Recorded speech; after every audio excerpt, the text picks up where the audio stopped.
Ooh, Inventing Anna, Netflix. Watch it. It's really good. I mean, I'm not going to do any spoiler alerts here, but I am going to talk about some of the episodes, you know what I mean?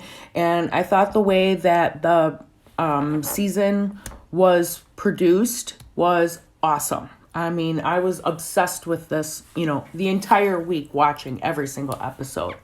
Some of the things that I could find relatable was Anna a sociopath? I mean, in my opinion, she was. And the reason why is because she risked jail time. In my book, Shattered Windows, my memoir that I wrote, I went through counseling after the mob attack happened to me, and I had to do therapy. And have to do therapy. I chose to do therapy. And I remember the therapist explaining the difference between a sociopath and a psychopath. And they're very, very, very similar, but it basically has to do with the amount of risk that was involved. But, in a way, some of us could argue that, Anna was basically doing the law of attraction, right? I mean, if you think about it from the law of attraction point of view, she was putting it out there, and the universe was supporting her because she was able to make those money moves.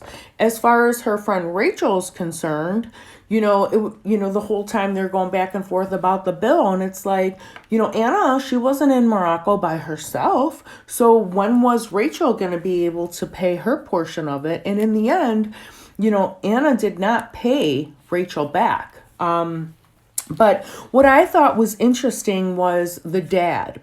So, in my experience, what I've learned is that, we don't really know if the dad, was a gangster, was involved with the mafia. Maybe, when the mom was talking to the reporter, the mom was just throwing her off track, saying, you got to let her go. We don't raise our children. They're just given to us. No, you do raise your children, okay? We're all a product of our environment, right? So, Anna learned to make those moves somewhere.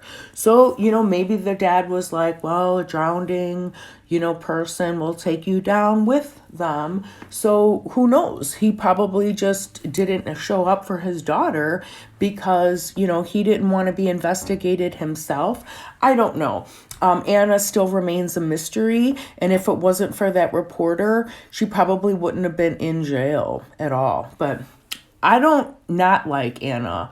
I thought it was a remarkable story. Why?